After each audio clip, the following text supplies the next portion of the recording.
बिस्मिल्लाहिर्रहमानिर्रहीम। कैसे हैं भैया आप लोग? रटना नहीं है, समझना है, ठीक है। पीएसटी जेईएसटी 2020 2021 कौन सा लेक्चर करने जा रहे हैं? जो भी करने जा रहे हैं कॉपी पेंसिल ले लीजिए, लेक्चर को नोट करना है और मुस्कुराते रहना है। सर कहाँ पीएसटी जेईएसटी पब्लिकेशन अभी तक आई नहीं, बस आपने इतना हंगामा किया हुआ है, व्हाट्सएप ग्रुप बना दिए, इतनी स्ट्रिक्टनेस रखी हुई है, बस मैं रिमूव कर दूंगा रिमूव कर दूंगा रिमूव कर दूंगा, टेंशन दे रखी है, ये टास्क वो टास्क, टाइम टेबल दे दिया, सब बता दिया, ग्रैंड टेस्ट चल रहे हैं। सर इतनी टेंशन दे रहे हैं, क्या कर रहे हैं? मजबूरी है भाई, मेरे साथ रहना है तो मेहनत करनी पड़ेगी, मेहनत करनी पड़ेगी, मेहनत करनी पड़ेगी, मेहनत करनी पड़ेगी, उसके बगैर तो गुजारा होगा नहीं। अच्छा, अब चलते हैं अपने टॉपिक की तरफ। करना क्या है? ग्रैंड टेस्ट क्योंकि हमारा होने वाला है संडे को, ठीक है। सेट्स वाला हो चुका, उसकी वीडियो पड़ी है, ठीक है, देख लीजिए। दूसरा, ये दूसरा ग्रैंड टेस्ट का टॉपिक है हमारा। कौन सा है? क्योंकि आईबीएस अखर वाले तो सिंध टेक्स्ट बुक बोर्ड से बाहर जाएंगे नहीं, इसलिए 6, 7, 8 की सिलेबस को लेना पड़ेगा। आज साइंस को करते हैं। साइंस में 6 क्लास की साइंस, ठीक है, 6 की हमारे पास साइंस है। चैप्टर नंबर 1, चैप्टर नंबर 1 क्या नाम है इसका? चैप्टर नंबर 1 का cellular organisation of plants and animals. Cellular organisation of plants and animals, ये रहा भाई, ठीक है। आपके पास अगर बुक है तो चेक कर लीजिए, बाकी इसका तो पीडीएफ भी अवेलेबल है हमारे पास, तो पीडीएफ में देख लीजिए, वेबसाइट से आपको मिल जाएगा, बुक खोल के आप देख लीजिए। ये पूरा चैप्टर मैंने रीड आउट कर लिया, ठीक है, और मैंने तकरीबन लगभग ये क्वेश्चन मेरे पास पड़े हुए 81 क्वेश्चन। हमेशा मैं इसी से शुरू करूँगा, क्योंकि वो पेपर बनाएंगे ना आपके लिए, साइंस का पेपर बनाएंगे, ऑब्वियस ही बात है, बुक्स खोलेंगे, साइंस में जाएंगे, चैप्टर्स खोलेंगे, वहीं से क्वेश्चन निकालेंगे ना। तो मैंने भी निकाल लिए, मैंने भी वही काम किया, मैंने भी चैप्टर नंबर 1 उठा लिया 6 क्लास साइंस का, इसको थॉरोली पढ़ा, कंप्यूटर पर टाइपिंग की और तकरीबन 81 क्वेश्चन मैंने इसमें से निकाल लिए। पहले अपने आप को आप चेक कर लीजिए, क्या आपकी करंट पोजीशन क्या है। मेमोरी चेक, ठीक है। कुछ क्वेश्चंस डायरेक्ट हैं, कुछ इनडायरेक्ट क्वेश्चंस हैं, दोनों ही अहम हैं। क्वेश्चन नंबर शुरू करता हूँ। 81 क्वेश्चंस, दिल थाम के सुनिए। क्या आपको पता है साइंस क्या है? क्या सवाल कर दिया सर, साइंस क्या है? वाह भाई, कमाल हो गया, हम तो यूनिवर्सिटी में पहुंच गए। साइंस क्या है सर, ये कोई सवाल है? हम तो क्लास 1 से लेके 9 matric, first year, inter, university आ गए। साइंस की डेफिनेशन बताएंगे क्या अब हम? और अगर उन्होंने ही साइंस की डेफिनेशन पूछ ली तो फिर क्या करेंगे? इस बात का है जवाब कोई? नहीं। तो पता होना चाहिए आपको, कोई पूछ ले साइंस क्या है भाई, तो आपको पता होना चाहिए, ठीक है। बताएंगे आपको, इसी लेक्चर में बताएंगे। मेन ब्रांचेस कौन सी हैं? ब्रांचेस नहीं, मेन ब्रांचेस साइंस की कौन सी हैं बता दीजिए। बायोलॉजी क्या है, फिजिक्स क्या है, केमिस्ट्री क्या है। अब नंबरिंग नहीं बोलूँगा, ठीक है, सुनते रहिए और अपने आप को ज़रा एक्सप्लोर कीजिए कि आपको कितनों के आंसर पता हैं। अच्छा, इसके अलावा हमारी ज़मीन पर, ये हमारी ज़मीन है, इसके ऊपर पाए जाने वाले लिविंग थिंग्स जितने भी हैं, क्या आप उनको क्लासेस में डिवाइड कर सकते हैं? कितनी क्लासेस हैं उनकी? उनकी क्लासिफिकेशन अगर करें तो कितनी क्लासेस हैं उनकी, ठीक है। अब आपका जहन फ़ौरन जा रहा होगा उसकी तरफ, हाँ हाँ हाँ वो, हाँ हाँ बायोडाइवर्सिटी 5 किंगडम हो गए, अभी बता देंगे, ये तो हमें पता है, रिलैक्स, अभी जब मैं बताना शुरू करूँगा ना तो फिर पता लग जाएगा। अच्छा, फिर क्या है आपके पास? अगला क्वेश्चन मेरा है बसरी पॉइंट ऑफ व्यू से। बसरी पॉइंट ऑफ मतलब विजन पॉइंट ऑफ व्यू से, आपकी नज़र के मुताबिक, विजन पॉइंट ऑफ व्यू से हमारी अर्थ पर कितने किस्म के लिविंग थिंग्स मौजूद हैं। अब ये क्वेश्चन बड़ा अजीब सा है। विजन पॉइंट ऑफ व्यू से ऑर्गेनिजम्स हमारी अर्थ पर कितने टाइप के हैं? सर ये क्या सवाल है? सवाल समझ में नहीं आया तो जवाब कहाँ से आएगा भाई? अच्छा, अगला क्वेश्चन, सेल क्या है बता दीजिए। किसने और कब सेल को डिस्कवर किया ये भी बता दीजिए। ये सेल जो वर्ड है ये आया कहाँ से है, किस ज़बान का है ये भी बता दीजिए। और लिविंग ऑर्गेनिजम्स का बेसिक यूनिट क्या है ये बता दीजिए। माइक्रो ऑर्गेनिजम्स क्या हैं ये बता दीजिए। माइक्रोस्कोप क्या है ये बता दीजिए। कितनी किस्मों की माइक्रोस्कोप्स होती हैं ये बता दीजिए। लाइट माइक्रोस्कोप क्या है, कंपाउंड माइक्रोस्कोप क्या है, सिंपल माइक्रोस्कोप क्या है। इसके अलावा एक ट्यूब जो है वो ऑब्जेक्टिव लेंस से आई पीस तक जाती है, उस ट्यूब का नाम क्या है। सर ऑब्जेक्टिव लेंस का ही नहीं पता, आई पीस का ही नहीं पता, फिर उस ट्यूब का बताएं जो ऑब्जेक्टिव लेंस से आई पीस तक जाती है, ये है क्या भला, देख लेते हैं। अच्छा, क्या आपको उस लेंस का पता है जो माइक्रोस्कोप में आपकी आंख के साथ लगता है। अच्छा ठीक है, आगे चलते हैं। क्या आपको उस लेंस का पता है जो कि स्लाइड वगैरह आप देख रहे होते हैं, स्लाइड के साथ अटैच होता है ऐसे,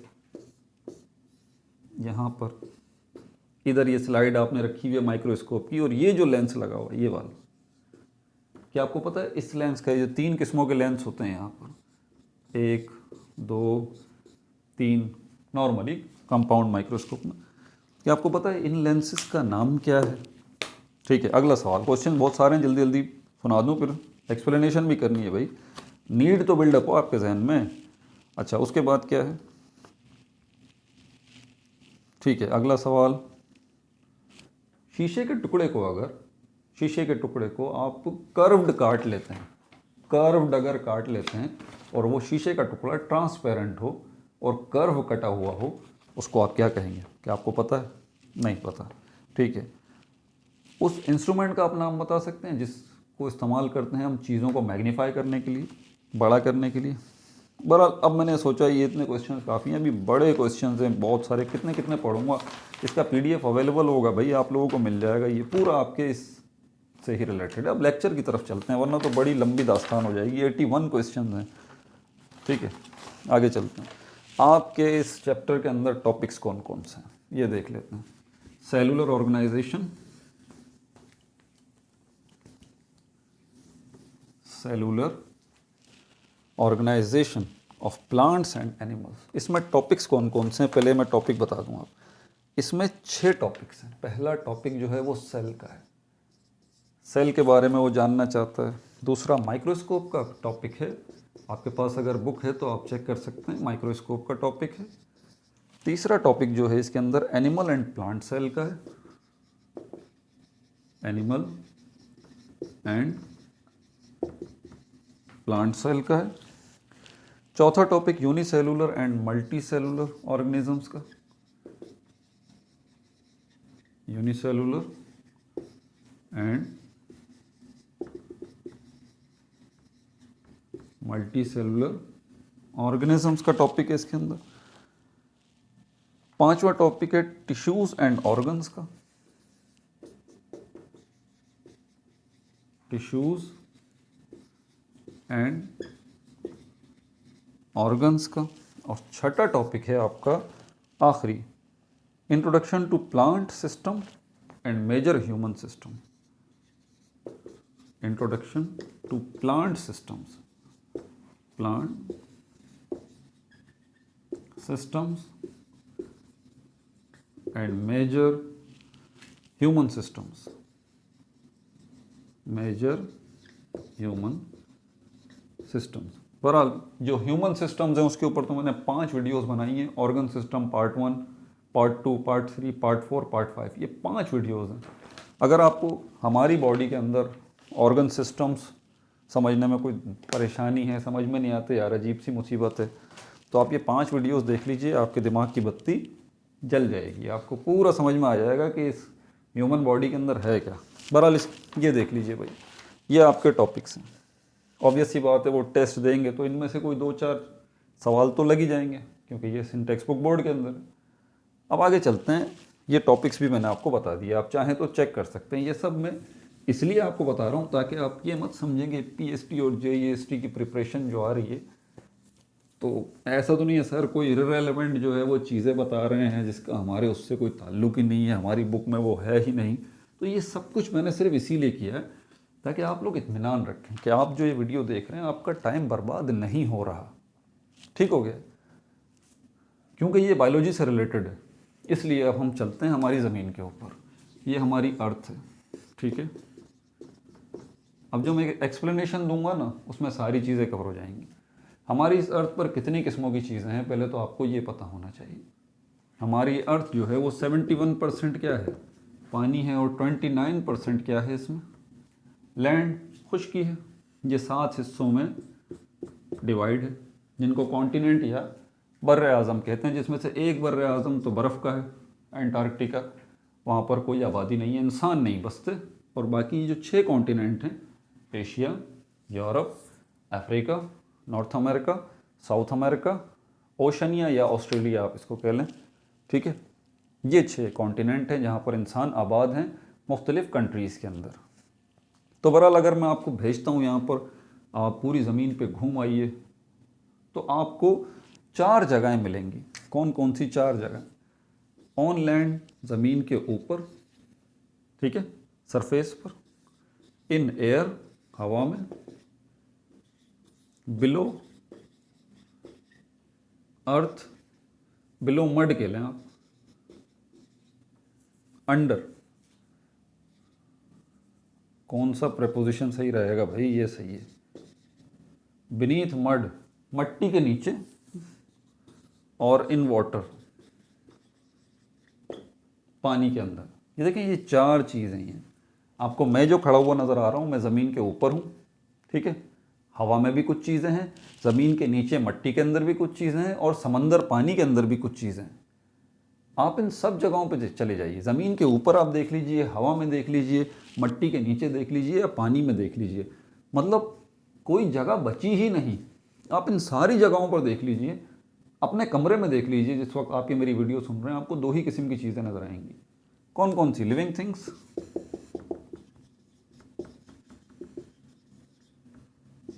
और non living things. Living things और non living things. Living things जो हैं, अब ये देखिए, ये जो मैं आपको बता रहा हूँ, लिविंग थिंग्स और नॉन लिविंग थिंग्स, इससे बाहर कुछ है ही नहीं।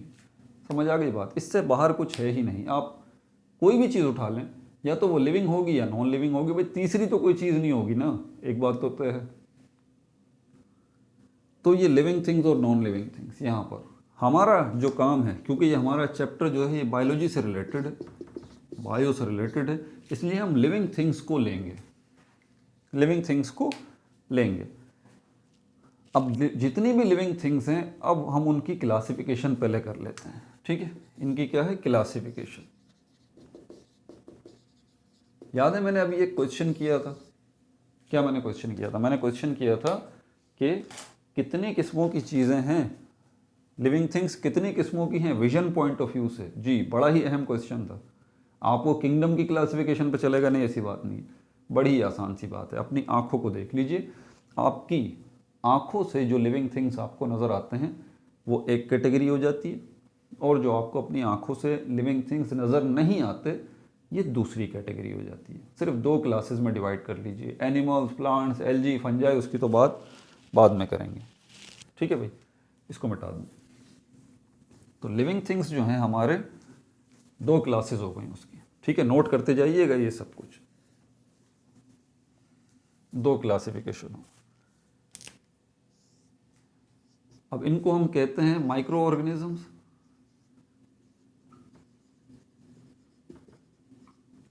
और दूसरा है macro organisms. Macro organisms, organism word का मतलब ही लिविंग थिंग होता है, ठीक हो गया। माइक्रो मीन्स स्मॉल, छोटा, मैक्रो मीन्स बिग, बड़ा। माइक्रो ऑर्गेनिजम्स वो हैं जो सिर्फ माइक्रोस्कोप से नजर आते हैं। किससे नजर आते हैं? माइक्रोस्कोप से। मैंने कहा था ना, जितने क्वेश्चन मैं कर रहा हूँ 89 क्वेश्चन, और ये टॉपिक ये सारे कवर होंगे, धीरे धीरे सुनते जाइए। माइक्रो ऑर्गेनिजम्स वो हैं जिसके लिए आप माइक्रोस्कोप को यूज़ करते हैं। माइक्रोस्कोप क्या है? एक इंस्ट्रूमेंट है, इसके ज़रिए आप क्या करते हैं? इसके ज़रिए आप क्लासिफिकेशन किए ना 2, वो लिविंग थिंग्स, वो ऑर्गेनिजम्स जो कि आपको अपनी आँख से नज़र नहीं आते, वो आप इसके ज़रिए देखते हैं, माइक्रोस्कोप के ज़रिए, ठीक है। बाकी ये जो मैक्रो ऑर्गेनिजम्स हैं, ये तो आपको अपनी आँख से नज़र आ ही जाते हैं। अब हम आगे चलते हैं, क्योंकि माइक्रोस्कोप टॉपिक है इसलिए हम इसको पहले लेंगे, उसके बाद यहाँ माइक्रो और मैक्रो ऑर्गेनिजम्स की तरफ चलेंगे, इनके यूनिट की तरफ, बारी बारी इनके यूनिट की तरफ। यूनिट मतलब सेम थिंग,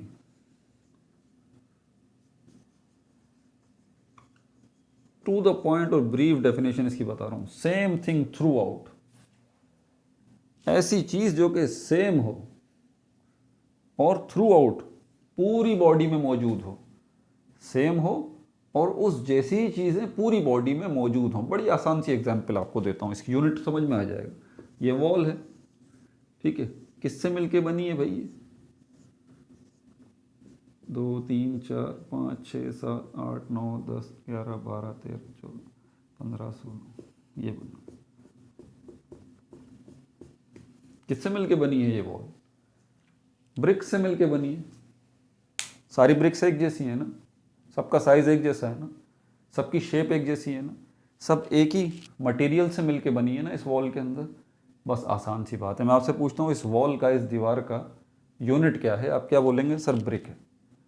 यहाँ यूनिट की क्या डेफिनेशन लिखी है? सेम थिंग, एक ही चीज़ थ्रू आउट, जो कि पूरी बॉडी को बना रही है। समझ आ गई बात? जब ऐसा कुछ होता है, ध्यान से सुनिएगा मेरी बात, जब ऐसा कुछ होता है कि एक चीज़ जो थ्रू आउट सेम हो, एक ही नस्ल की हो, एक ही फैमिली की हो, और उसको हम यूनिट कहते हैं, तो वो एक को निकाल लीजिए, आप उसको स्टडी कीजिए, जो क्वालिटी, जो अच्छाइयाँ, जो बुराइयाँ उस एक चीज़ में आपको नज़र आएंगी, वही सब में नज़र आएंगी, बाकी सबको आपको देखने की ज़रूरत नहीं है। ये फंडामेंटल कॉन्सेप्ट है यूनिट का। क्योंकि आगे सेल की बात आ रही है ना, कि माइक्रो ऑर्गेनिजम्स और मैक्रो ऑर्गेनिजम्स, इनका बेसिक यूनिट क्या है? सेल है ना। यही चीज़ समझाने की कोशिश कर रहा हूँ। माइक्रोस्कोप पे जा रहा था, लेकिन चलें यहीं पे आ जाता हूँ। माइक्रो ऑर्गेनिजम्स हैं जो आपको अपनी आँख से नज़र नहीं आते, माइक्रोस्कोप से नज़र आते हैं, ठीक है। और मैक्रो ऑर्गेनिजम्स जो कि आपको अपनी आँख से नज़र आते हैं, माइक्रोस्कोप की नीड नहीं है, उनका बेसिक यूनिट क्या है? सेल है। सेल है। अब समझ में आया जो बेसिक यूनिट की बात बोली थी मैंने? ये देख लीजिए, अब दुनिया में कहीं भी वॉल है, कहीं भी दीवार है, एक बात तो तय है, वो ब्रिक्स से मिलके बनी होगी। मट्टी से भी मिलके बन सकती है भाई, गांव में हमारे गोठ जो है उनमें मट्टी से भी बनती है, ये बात मेरी नहीं है, समझाने के लिए कह रहा हूँ आपको, ठीक। तो लिविंग थिंग माइक्रो ऑर्गेनिज्म हो या मैक्रो ऑर्गेनिज्म हो, इससे मिलके बने, सेल से। सेल जो है इसका बेसिक यूनिट है। अब इस सेल को हम आगे तो नहीं जाएंगे, क्योंकि हम यहाँ इस क्लास 6 तक ही महदूद रखेंगे, आगे नहीं जाएंगे। इसलिए अभी जो है हम यहाँ पर 2 किस्म की कैटेगरी को देखेंगे, जो कि आपकी बुक के मुताबिक है, ठीक है। अब ये तो हमें नज़र आ जाएंगे मैक्रो ऑर्गेनिजम्स, लेकिन ये माइक्रो ऑर्गेनिजम्स जो हैं ये हमें नज़र नहीं आएंगे, ठीक है। इसके लिए हमें माइक्रोस्कोप यूज़ करनी पड़ेगी। ये वो इंस्ट्रूमेंट है जिसके ज़रिए हम माइक्रो ऑर्गेनिजम्स को देख सकते हैं, ठीक है। अब आगे चलते हैं, बहुत डिटेल है इसके अंदर, अभी चलता हूँ। अब ज़रा माइक्रोस्कोप को देख लीजिए आप, फिर मैं आपको सेल का बताऊंगा, लेकिन ज़रा माइक्रोस्कोप को समझें क्योंकि इस माइक्रोस्कोप का सेल के साथ बड़ा गहरा ताल्लुक। रॉबर्ट हुक ने 1665 में इसको बनाया था। रॉबर्ट हुक ने 1665 में, वैसे तो रॉबर्ट हुक ने जो बनाई माइक्रोस्कोप, और उस माइक्रोस्कोप को बनाई नहीं थी रॉबर्ट हुक ने, बनाने वाला शख्स तो कोई और था, लेकिन बहरहाल रॉबर्ट हुक ने जो इम्प्रूव्ड माइक्रोस्कोप बनाई थी, उसके बाद 1665 में उसने वो सेल को देखने के काबिल हुआ था, ठीक है। अब ज़रा माइक्रोस्कोप का तो आपको पता चल गया, इसकी टाइप्स देख लीजिए। लाइट माइक्रोस्कोप और इलेक्ट्रॉन माइक्रोस्कोप, लाइट माइक्रोस्कोप और इलेक्ट्रॉन माइक्रोस्कोप। ये लाइट माइक्रोस्कोप क्या है? जिसमें source of illumination visible light होती है, वो लाइट जो कि आपको नज़र आती है, जैसे कि सनलाइट है, ट्यूब लाइट है, आप आग जलाते हैं उससे रोशनी होती है, वो देख सकते हैं। कुछ लाइट की किस्में ऐसी हैं जो कि आपको अपनी आँख से नज़र नहीं आती, ठीक है। अब यहाँ थोड़ी सी फिज़िक्स इन्वॉल्व हो जाएगी इसके अंदर, जैसे कि इलेक्ट्रॉन माइक्रोस्कोप, इसके अंदर इसमें जो है वो किसका, विजिबल लाइट का इस्तेमाल किया जाता है। और ये इलेक्ट्रॉन माइक्रोस्कोप जो है इसके अंदर इलेक्ट्रॉन बीम का इस्तेमाल किया जाता है। इलेक्ट्रॉन बीम का इस्तेमाल किया जाता है। ये इलेक्ट्रॉन बीम क्या है, जो दूसरी कैटेगरी मैंने आपको बताई है इनविजिबल लाइट की, ऐसी लाइट जो कि आपको अपनी आँख से नज़र नहीं आती। अब सवाल ये पैदा होता है लाइट की ज़रूरत क्यों है चीज़ों को देखने के लिए। लाइट के बगैर हम चीज़ों को नहीं देख सकते, ठीक है, तो ज़रूरत क्यों है इसका तो हम जवाब बाद में देंगे, वरना बात बहुत ज़्यादा तवील हो जाएगी। तो बहरहाल लाइट माइक्रोस्कोप और इलेक्ट्रॉन माइक्रोस्कोप। इलेक्ट्रॉन माइक्रोस्कोप अभी हमारा टॉपिक नहीं है, लाइट माइक्रोस्कोप जो कि आपके इस चैप्टर के अंदर है वो है हमारा टॉपिक, तो उसको देखेंगे। छोटी छोटी चीज़ें बिट्स एंड पीसेस के अंदर आपको बता रहा हूँ। तो ये जो लाइट माइक्रोस्कोप है ये दो किस्मों की होती है, simple microscope, simple light microscope, not simple microscope, और कंपाउंड लाइट माइक्रोस्कोप। आपकी लैब्स में जो रखी है ना वो कंपाउंड लाइट माइक्रोस्कोप है, सिंपल लाइट माइक्रोस्कोप। इसमें वन लेंस, इसीलिए इसको कहा जाता है सिंपल, एक ही लेंस इस्तेमाल होता है, ठीक है। और इसके अंदर जो है वो more than one lens, more than one lens. Simple microscope की जो एक हमारे पास छोटी चीज़ों को बड़ा करके दिखाती है ना, आपको पता है मैग्नीफाइंग ग्लास क्या होता है? मैग्नीफाइंग ग्लास ये इस तरह का जो बना हुआ होता है, ये इसको पकड़ के आप यूं देखते हैं चीज़ों को, चीज़ें बड़ी हो जाती हैं, ठीक है, दूर करते हैं छोटी हो जाती हैं, नज़दीक करते हैं चीज़ें बड़ी हो जाती हैं। मैग्नीफाइंग ग्लास का काम ये होता है मैग्नीफाई करना चीज़ों को, बड़ा करना चीज़ों को। इसमें भी लेंस लगा होता है। कितने लेंस लगे होते हैं? एक लेंस लगा होता है। तो ये जो मैग्नीफाइंग ग्लास है ये आपकी सिंपल माइक्रोस्कोप की एक टाइप है, ठीक है। अभी फ़िलहाल इतना ही, ठीक है, ज़हन उलझ जाएगा। वन लेंस, इसमें एक ही लेंस लगा होता है। लेंस हमारे पास कॉन्वेक्स लेंस भी होता है और कॉनकेव लेंस भी होता है, ये अलग डिटेल है, इसमें हम बाद में फिजिक्स में जाएंगे, ठीक है। Compound microscope, more than one lens, ये हमारी लैब में जो रखी है कंपाउंड माइक्रोस्कोप। याद रहे ये लाइट माइक्रोस्कोप की दो किस्में हैं, ये भी लाइट माइक्रोस्कोप है, ये भी लाइट माइक्रोस्कोप है। दोनों को यूज़ करने के लिए आपको विजिबल लाइट की ज़रूरत पड़ती है। अब इसके अंदर कुछ पार्ट्स है इसके, उनको डिस्कस करना ज़रूरी है क्योंकि ये आपके सिलेबस में मौजूद है, ठीक है, इनमें से क्वेश्चंस बन सकते हैं। ये कंपाउंड माइक्रोस्कोप, इसमें एक से ज़्यादा लेंस लगे होते हैं। इनकी तफसीलात अभी बताता हूँ तो आपको आइडिया हो जाएगा कि हाँ क्यों इसको कंपाउंड माइक्रोस्कोप कहा जा रहा है और ये एक से ज़्यादा लेंसेज हैं कहाँ कहाँ।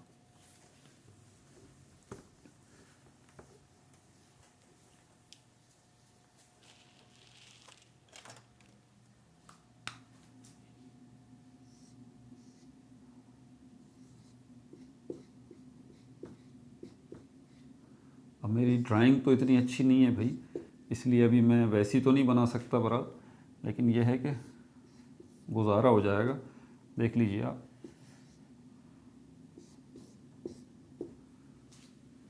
ख़ास चीज़ें बताऊंगा, इसकी डिटेल में नहीं जाऊंगा, वो आप देख लीजिएगा। एक लेंस यहाँ पे लगा होता है आँख के साथ, इसको आई पीस कहते हैं।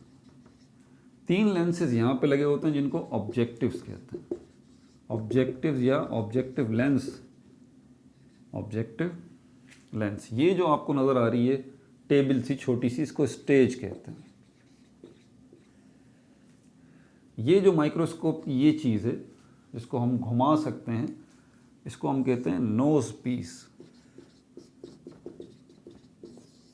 नोज पीस दिखाता हूँ, इसमें और तफसीलात कहाँ कहाँ लिखी हैं हमारे पास, ये आ गई सारी की सारी, ठीक है। अच्छा, और क्या है हमारे पास? ये जो हमारे पास है, ये हमारे पास जो है वो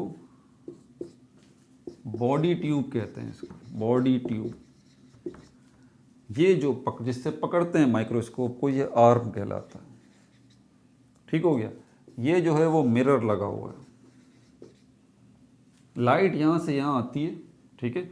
इस मिरर से रिफ्लेक्ट होकर लाइट यहाँ पर स्पेसिमेन होता है या स्लाइड रखी होती है। स्लाइड क्या है? शीशे की बनी हुई है, होती है, ग्लास की बनी हुई इतनी। इसमें डेड माइक्रो ऑर्गेनिज्म जो है वो प्रिजर्व होता है। ऑब्वियस सी बात है, आप स्लाइड उठाएंगे आपको यहाँ कलर नज़र आएगा, सिर्फ कलर नज़र आएगा। ये इस बात की निशानदेही होती है कि माइक्रो ऑर्गेनिज्म जो भी है, अमीबा, पैरामीजियम, यूग्लिना, वो इस कलर के अंदर हैं ताकि आपको सहूलत हो जाए। ठीक है, ये स्लाइड आप यहाँ लगाएंगे और उसके बाद आप देख सकते हैं कि इस स्लाइड के अंदर क्या है। समझ में आ गई बात? तो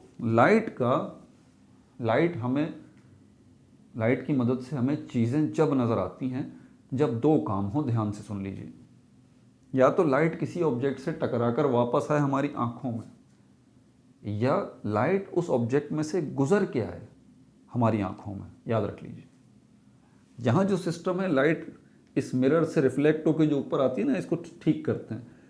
तो सनलाइट है या घर में कोई लाइट है, वो इसके ऊपर पड़ेगी, ये ऊपर की तरफ जाएगी यूँ, और इस स्पेसिमेन में से गुजर के यहाँ पर ये लेंस इसको फोकस करेगा, और यहाँ से यहाँ पर दूसरा लेंस इसको फोकस करेगा, ये आपकी आँख में। तो यहाँ से लाइट जो है यहाँ से रिफ्लेक्ट होकर इस स्पेसिमेन की तरफ आएगी, स्पेसिमेन में से होती हुई लेंस की मदद से ऊपर आएगी, दूसरा लेंस इसको पकड़ेगा और आपकी आँख में इसको पहुँचा देगा। आपकी आँख की बैक साइड पर रेटिना मौजूद होता है, वहाँ पर वो इमेज बनता है। समझ में आ रही है बात? इतनी डिटेल माइक्रोस्कोप के हवाले से मेरे ख्याल में काफ़ी है, बाकी बुक्स में लिखी हुई। ये छोटा सा मुझे आपको बताना था। इसको कंपाउंड माइक्रोस्कोप क्यों कहते हैं? देख, ऑब्जेक्टिव लेंस तीन है यहाँ, एक आई पीस है, ये रहा, 4 लेंस लगे हुए हैं। आप चाहें तो 2 लेंस यहाँ पर, चाहें तो 2 हटा के 1 लगा लें, कोई मसला नहीं है, या आप चेंज भी कर सकते हैं। तो ये सारी तफसीलात आपके क्वेश्चन पेपर में आ सकती हैं, आपको ये पता होना चाहिए इन सब चीज़ों का। ठीक हो गया भाई? अब आगे चलते हैं, और क्या क्या है, सेल की तरफ चलते हैं। वॉल वाली मिसाल आपको याद है, मैंने बताई थी। वॉल क्या है हमारे पास? वॉल का यूनिट क्या था? ब्रिक था। इसी तरह जितने लिविंग ऑर्गेनिज्म हैं, माइक्रो ऑर्गेनिज्म हैं या मैक्रो ऑर्गेनिज्म हैं, सबका स्ट्रक्चरल और फंक्शनल यूनिट जो है ना, वो सेल है। ये क्या है इसको भी बता देता हूँ आपको। Structural end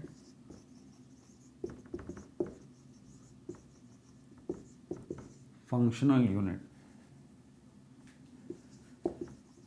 of all organisms. जितने ऑर्गेनिजम्स हैं, जितने लिविंग थिंग्स हैं, सबका स्ट्रक्चरल यूनिट भी सेल है और सबका फंक्शनल यूनिट भी सेल है। सबसे पहले किसने डिस्कवर किया था इसको? रॉबर्ट हुक ने 1665 में, और उसने इसको नाम दिया था सेला। ये लैटिन वर्ड है, लातीनी ज़बान का वर्ड है, क्योंकि पहले लैटिन लैंग्वेज चलती थी वहाँ पर उस पूरे खित्ते में। ये तो इसने इसको, रॉबर्ट हुक ने इसको बोला सेला। किसको बोला सेल? उसने कहीं तो देखे होंगे, कॉर्क का एक टुकड़ा लिया था उसने। कॉर्क क्या है? ये कॉर्क जो है वो सॉफ्ट वुड होती है, सॉफ्ट वुड। अगर आप अपनी लैब में देखें तो केमिकल्स वगैरह जो है ना, इस तरह की शीशे की बनी हुई बोतलें, पहले तो बहुत कसरत से इसका इस्तेमाल किया जाता था, उसके ऊपर ये कॉर्क बना हुआ होता है। ये कॉर्क, इस कॉर्क की क्वालिटी ये है कि अंदर कोई लिक्विड इसके ऊपर पड़ेगा ना, ये कॉर्क जो है लकड़ी का बना हुआ, लेकिन इतनी सॉफ्ट लकड़ी होती है, इसको अगर मॉइस्चर मिलता है ना, फूल जाता है। अब देखें ज़रा, यहाँ हमारे पास ज़्यादातर लिक्विड्स होते हैं, तो लिक्विड से जब मॉइस्चर मिलेगा इस कॉर्क को, तो ये क्या करेगा? ये फूल जाएगा और टाइटली पैक्ड कर देगा इसको। हमारा मकसद ढक्कन लगाने का यही है ना। आजकल तो खैर प्लास्टिक के ढक्कन वगैरह आ गए हैं, तो ये मसला ख़त्म हो गया। बराबर, एक बात तो तय है, ये कॉर्क क्या है? ये सॉफ्ट वुड है। वुड किससे आई है? प्लांट से आई है। प्लांट क्या है? लिविंग थिंग, ठीक है। तो प्लांट से ये सॉफ्ट वुड आई, जिसको कॉर्क का नाम दिया गया। ये रॉबर्ट हुक साहब ने ये कॉर्क का टुकड़ा लिया, और ये जो अपनी माइक्रोस्कोप इन्होंने बनाई थी, ठीक है, उन्होंने बोला इस माइक्रोस्कोप को चेक करता हूँ। उन्होंने एक कॉर्क का टुकड़ा नीचे रखा, तो कॉर्क का टुकड़ा जब नीचे रखा तो उन्हें इस तरह के डब्बे डब्बे नज़र आए, इस तरह के डब्बे उन्हें नज़र आए। ये अच्छा, ये मैं थोड़ा सा और क्लियर कर दूं। लातीनी ज़बान में उन्होंने बोला ये सेला है। सेला का मतलब स्मॉल रूम्स, स्मॉल रूम्स। अब ये जो छोटे छोटे कमरे आपको नज़र आ रहे हैं, ये ऐसे कमरे तो आपको घरों में नज़र नहीं आते होंगे। चलें, ये भी आपको बता देता हूँ। ये जो चर्चेज़ होते हैं, चर्च होते हैं ना, चर्च, बड़े बड़े जो चर्च होते हैं, उनके अंदर के कमरे अगर आप देखें ना, आप खैर कहाँ से देखेंगे, अगर यूट्यूब पे देखना हो तो देख लीजिए, आपको नज़र आ जाएंगे। तो जो चर्च हैं, इबादत गाहें हैं, ठीक है, ईसाइयों की, क्रिश्चियंस की, यूरोपियंस की या अमेरिकन्स की, तो उनको अंदर देखेंगे आपको कमरे वो इसी तरह के बने हुए होते हैं। तो इसने जो बोला था ना, कौन से कमरे बोला था, वो आम रूम नहीं बोला था, इसने सेला बोला। वो स्मॉल रूम्स असल में ये थे। बात समझ आई? तो इसने बोला ये सेला से वर्ड क्या बन गया, ये सेल बन गया, जो आजकल हम जानते हैं। ये उसने क्या देखे थे, ये उसने देखा था प्लांट सेल। प्लांट सेल ये उसने पहले देखा। और प्लांट सेल में आपको पता है उसने सबसे पहले किस चीज़ को देखा था? सेल वॉल को। ये सवाल आ सकता है आपके लिए। सेल वॉल को देखा था। अब ये सेल वॉल क्या है ये समझाते हैं। अभी यहाँ तक बात हो गई। अब इसकी डेफिनेशन ज़रा सुन लीजिए। सेल क्या है? Structural and functional unit of life. ये बहुत बहुत ज़बरदस्त किस्म की जो है ना वो बात बताने जा रहा हूँ, इसको ज़रा समझिएगा। स्ट्रक्चर का मतलब होता है बॉडी, फंक्शनल का मतलब होता है काम। मुझे देख लीजिए आप, मैं नज़र आ रहा हूँ आपको? नज़र आ रहे हैं सर? क्या मैं लिविंग थिंग्स नहीं हूँ? बिल्कुल लिविंग थिंग हूँ। Human beings are living things. ठीक है, तो मेरा भी बॉडी, हाथ पैर सब जो है वो किससे मिलके बने होंगे? सेल से मिलके बने होंगे। एक बात तो तय है ना। अब बोल क्या रहा है? स्ट्रक्चरल यूनिट है। स्ट्रक्चरल यूनिट है मतलब ये कि लिविंग थिंग्स जितनी भी हैं उनकी जो बॉडी है पूरी की पूरी वो सब सेल्स से मिलके बनी है। लिविंग थिंग्स जितने भी हैं सबकी बॉडी किससे मिलके बनी है? सेल्स से मिलके बनी है। सिर्फ यही नहीं, इस पॉइंट ऑफ व्यू से तो बात सही है कि सारे लिविंग थिंग्स, चाहे वो एनिमल्स हों, चाहे वो प्लांट्स हों, चाहे वो माइक्रो ऑर्गेनिजम्स हों, सबकी बॉडी किससे मिलके बनी है? सेल्स से मिलके बनी है। तो सिर्फ बात सिर्फ यहाँ पे ख़त्म नहीं होती। अब जो अगली बात बता रहा हूँ वो इंटरेस्टिंग है। सेल की डेफिनेशन ही बताती है कि उनकी बॉडी सेल से मिलके बनी है। सिर्फ यही नहीं, वो जो काम करते हैं वो भी असल में वो नहीं करते, उनके सेल्स करते हैं। लिविंग ऑर्गेनिजम्स जो काम करते हैं असल में वो काम वो खुद नहीं कर रहे होते, उनके सेल्स कर रहे होते हैं। अब ये क्या बात हुई? हैरत अंगेज बात। कैसे सर? अच्छा, आप देखें कोई मैसन है, मैमार है, उसने दीवार बनाई है, ठीक है, दीवार बन जाती है, शाम तक जो है वो थोड़ी सी खुश्क हो जाती है, उसके बाद फिर उसको पानी दिया जाता है या अगले दिन पानी दिया जाता है, ठीक है। आप जाते हैं, वो आपका पड़ोसी, उसने नई दीवार बनाई है, वो तराई कर रहा है, पानी दे रहा है, आप उसको बोलते हैं यार ईंटों को पानी दे रहे हो, वो बोलता है सही है। आप बोलते हैं यार दीवार को पानी दे रहे हो, अब वो थोड़ी देर आपको घूर के देखेगा, बोलेगा भाई क्या पागल हो गए हो, ईंटों को पानी दे रहे हो, दीवार को पानी दे रहे हो, दो अलग अलग बातें करने की क्या ज़रूरत है। आप वॉल की बात कर रहे हो तो वॉल किससे मिलके बनी है? ईंटों से मिलके बनी है ना। अब वो वॉल बोल दोगे, वॉल को पानी दे रहे हो, दीवार को पानी दे रहे हो, ओके फाइन। अब ये बात के ईंटों को पानी दे रहे हो तो अंडरस्टूड है भाई, वॉल किससे मिलके बनी है? ब्रिक्स से मिलके बनी है, ठीक। सरासिफ किससे मिलके बने हैं? सेल्स से मिलके बने। तो इसका मतलब सरासिफ बात नहीं कर रहे भाई, सरासिफ के सेल्स बात कर रहे हैं। सरासिफ आपको नहीं देख रहे, सरासिफ की आंखें नहीं देख रही, सरासिफ के सेल्स आपको देख रहे हैं। सरासिफ सोच नहीं रहे, सरासिफ के सेल्स सोच रहे हैं।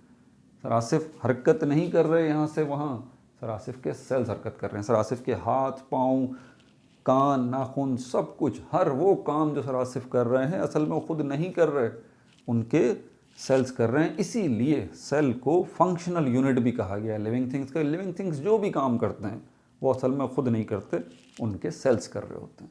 समझ में आ गई बात? स्ट्रक्चरल यूनिट क्यों है सेल? क्योंकि लिविंग थिंग्स की बॉडी जो बनी होती है वो सेल से बनी होती है। क्लियर हो गई ये बात? अब आगे चलते हैं कंपोनेंट्स की तरफ, या डिफरेंस जो हमारा अगला टॉपिक है इसको मिटा दूँ। सेल की डेफिनेशन हो गई, तफसील से हो गई, ये बेहद ज़रूरी है जानना। अब इसके अंदर जो आपको दिया गया है वो डिफरेंस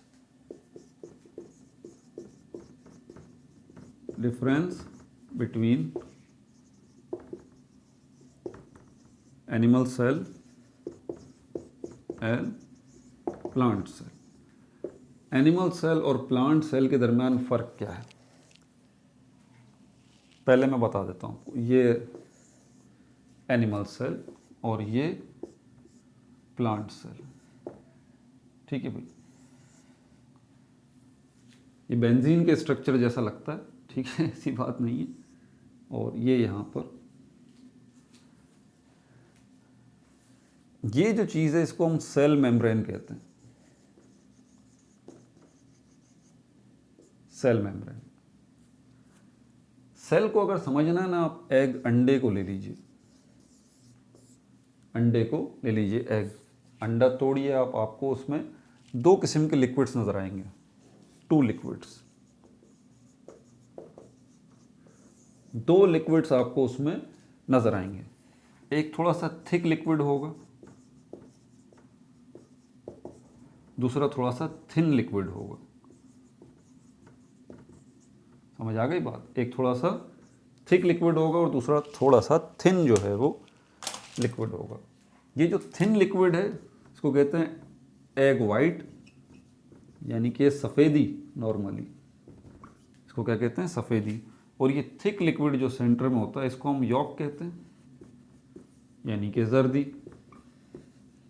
एक बात होते हैं दोनों ही जो वो क्या है, वो लिक्विड है, ठीक है।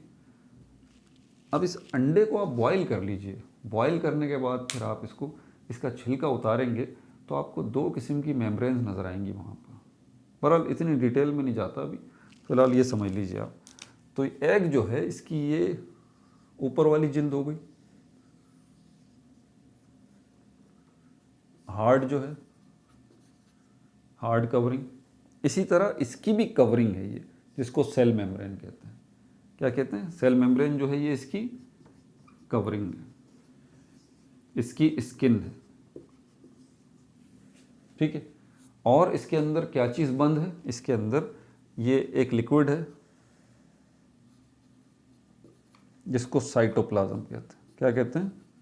साइटोप्लाज्म। ये लिक्विड है और इसी लिक्विड के बीच में, जिस तरह अंडे को आपने देखा, अंडे की सफ़ेदी के बीच में येलो कलर की एक और लिक्विड होता है जिसको जर्दी कहते हैं, इसी तरह ये न्यूक्लियस है।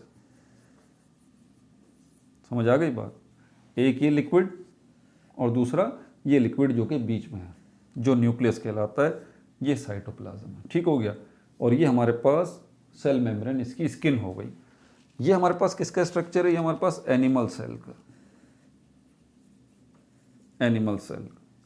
प्लांट सेल जो है यहाँ पर ये समझ लें कि इसके पास डबल स्किन होती है। प्लांट सेल के पास, प्लांट सेल के पास डबल स्किन होती है। एक स्किन ये रही जिसको हम कहते हैं सेल वॉल, दूसरी स्किन ये रही जिसको सेल मेम्ब्रेन कहते हैं। अब एक देखें डिफरेंस आपको यही नज़र आ जाता है। उसके बाद फिर ये बीच में जो आपको नज़र आ रहा है, आपको समझ रहे होंगे शायद न्यूक्लियस है। ये न्यूक्लियस नहीं है, इसको वैक्यूल कहते हैं, इसको वैक्यूल कहते हैं। लार्ज वैक्यूल, ये बहुत बड़ा होता है, लार्ज वैक्यूल, ये वाला गोल सा। और इसके अंदर क्या होता है? सेल सेप। सेल सेप क्या है? सेल सेप जो है वो सल्यूशन है। क्या है ये? ये सल्यूशन है किस चीज़ का? Water plus sugar plus mineral salts. इन तीन चीज़ों का सल्यूशन जो है वो आपको इसमें नज़र आता है, इस वैक्यूल के अंदर। ठीक है, ये सल्यूशन, इस सल्यूशन का नाम क्या है? Cell sap is the name of this solution. This solution is made up of water, sugar and mineral salts. ठीक है भाई, तो ये लार्ज वैक्यूल हो गया। ये साइड में जो है ये न्यूक्लियस है। साइड में क्या है? छोटा सा जो आपको नज़र आ रहा है ये न्यूक्लियस है। पूरी कायनात को कंट्रोल करने वाला कौन है? अल्लाह पाक। अल्लाह ताला पूरी कायनात को कंट्रोल कर रहे हैं, चला रहे हैं। उनकी मर्ज़ी के बगैर तो कुछ भी नहीं हो सकता। आप समझते हैं आप अपनी मर्ज़ी से कुछ कर लेते हैं, तो इख्तियार, वो ताकत अल्लाह ताला ने आपको दी है, उसकी वजह से आप ये कर रहे हैं। ठीक है, तो कुछ इख्तियार अल्लाह ताला ने इंसान को दिया है, वो ये इख्तियार ले भी सकता है, ये पावर ले भी सकता है। अब यहाँ पर ये जो सेल है इसके अंदर भी बहुत सारी एक्टिविटीज़ होती हैं। देखिए ज़रा दोबारा कॉम्प्रिहेंसिव डेफिनेशन की तरफ आइए सेल की, बार बार समझा रहा हूँ। ये हाथ मेरा हिल रहा है, ये हाथ फिंगर्स से मिलके बना है। इसमें गोश्त हैं, हड्डियाँ हैं। भाई किससे मिलके बनी है वो गोश्त और हड्डियाँ? सब सेल्स से मिलके बनी हैं। तो मैं जो अपने हाथ को हरकत दे रहा हूँ, तो मेरा हाथ हरकत नहीं कर रहा, मेरे हाथ के सेल्स हरकत कर रहे हैं। ये सारा काम जो है सेल्स के अंदर ये जो हो रहा है, तो सेल के अंदर ये सारी कोई तो एक्टिविटी होगी, कोई कंट्रोलर होगा सेल के अंदर, जो कि बता रहा होगा कि भाई इस तरह से सेल ने काम करना है, वो ये कंट्रोलर ये रहा न्यूक्लियस जो कि बीच में होता है। न्यूक्लियस क्या है? ये छोटी सी स्मॉल बॉडी गोल जो कि एनिमल सेल के बीच में है और प्लांट सेल के साइड में है, बीच में इसके लार्ज वैक्यूल है, छोटे छोटे और वैक्यूल्स इसके अंदर होते हैं। अब यहाँ पर न्यूक्लियस का काम कंट्रोल करना है। वो जो आप डीएनए और क्रोमोसोम सब सुनते रहते हैं ना, वो सब इस न्यूक्लियस के अंदर ही होते हैं। ठीक है, अच्छा, तो ये था कंपैरिजन जो है वो एनिमल सेल का और प्लांट सेल का। पहली चीज़ तो सेल मेम्ब्रेन यहाँ पर मौजूद है। दूसरी चीज़ क्या डिफरेंस है, इसमें सेल वॉल है, इसमें सेल वॉल नहीं है। प्लांट सेल के अंदर सेल वॉल है, एनिमल सेल के अंदर सेल वॉल नहीं है। दूसरा डिफरेंस सुन लीजिए, वैक्यूल्स जो हैं यहाँ पर छोटे छोटे होते हैं और बहुत ज़्यादा तादाद में होते हैं। किसके पास? एनिमल सेल के अंदर वैक्यूल्स दूसरे नंबर पर नोट कर लीजिए। प्लांट सेल के अंदर सेंटर में ही एक बहुत बड़ा वैक्यूल होता है जिसके अंदर एक सोल्यूशन होता है जिसका नाम सेल सैप है। ठीक है, दो फर्क बता दिए। तीसरा फर्क और सुन लीजिए, क्लोरोप्लास्ट। क्लोरोप्लास्ट क्या है पहले ये बता दूं। ये जो लिक्विड है ना, ये जिसको हम साइटोप्लाज्म का नाम दे रहे हैं, इस लिक्विड के अंदर क्या है? इस लिक्विड के अंदर बहुत सारी स्मॉल बॉडीज हैं, छोटी छोटी सी 8-10 किस्मों की स्मॉल बॉडीज, वो भी सुन लीजिए आप, 8-10 किस्मों की स्मॉल बॉडीज हैं। ठीक है, ये स्मॉल बॉडीज जो इसके अंदर पाई जाती हैं सेल के साइटोप्लाज्म में, इनका एक नाम है, इनको कहते हैं सेल ऑर्गेनल। सेल ऑर्गेनल, ये सेल ऑर्गेनल, ये स्मॉल बॉडीज कितनी किस्मों की हैं? ये 8-10 किस्मों की हैं। वर्बली मैं आपको उनका नाम बता देता हूँ। Golgi bodies, endoplasmic reticulum, vacuoles, ribosomes, mitochondria, Golgi bodies, centrioles, plastids, ये 7-8 नाम मैंने आपको बता दिए। प्लास्टिड्स जो हैं वो भी सेल ऑर्गेनल की एक टाइप होती है। वो प्लास्टिड्स जो हैं वो यहाँ पर मौजूद होते हैं इसके साइटोप्लाज्म में। किसके? प्लांट सेल के। एनिमल सेल के साइटोप्लाज्म में प्लास्टिड्स नहीं होते। प्लास्टिड्स, ये नाम बता लिख दो, उनका बोर्ड ही पूरा भर गया। प्लास्टिड्स ये यहाँ मौजूद होंगे, वहाँ मौजूद नहीं है। सॉरी, ये प्लास्टिड्स यहाँ नहीं होंगे एनिमल सेल में। प्लांट सेल में ये जो है वो प्लास्टिड्स मौजूद होंगे। इनका काम क्या है? इनका काम है, क्योंकि प्लांट्स जो है अपना फूड अपनी बॉडी के अंदर खुद बनाते हैं।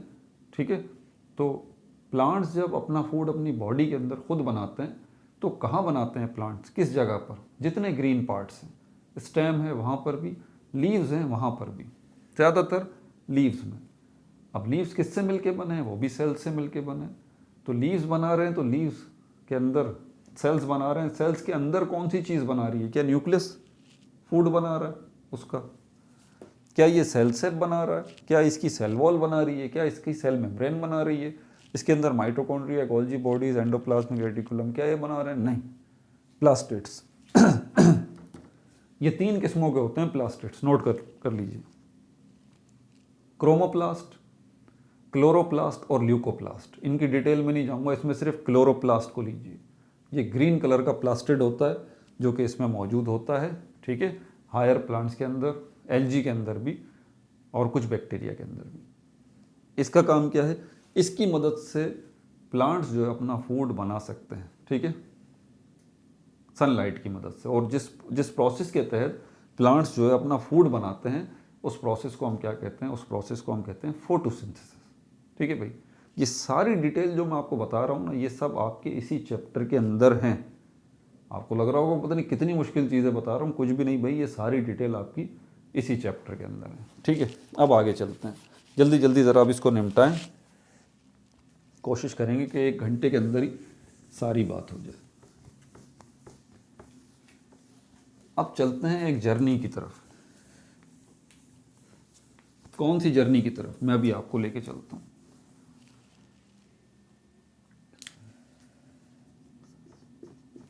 ये लास्ट टॉपिक है हमारा, जर्नी फ्रॉम सेल्स टू सरासिफ।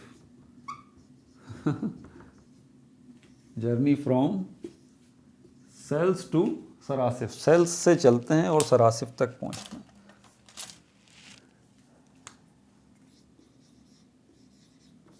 सेल्स एक जगह पे इकट्ठे होते हैं, ग्रुप बनाते हैं, उस ग्रुप को हम कहते हैं टिश्यू। टिश्यूज़ एक जगह पे इकट्ठे होते हैं, ग्रुप बनाते हैं, उस ग्रुप को हम कहते हैं ऑर्गन। ऑर्गन जो है वो कंबाइन होते हैं तो इससे बनता है ऑर्गन सिस्टम। बहुत सारे सिस्टम एक जगह पे जमा होते हैं तो इससे बनता है ऑर्गेनिज्म। ऑर्गेनिज्म का मतलब होता है लिविंग थिंग, ठीक है। यहाँ पर ऑर्गेनिज्म कौन है? सरासिफ है। ऑर्गेनिज्म कौन है? सरासिफ है, ठीक है भाई। सेल्स मिले, टिश्यूज़ बने, टिश्यूज़ मिले, ऑर्गन्स बने, ऑर्गन्स मिले, ऑर्गन सिस्टम बना, ऑर्गन सिस्टम्स मिले, ऑर्गेनिज्म बना।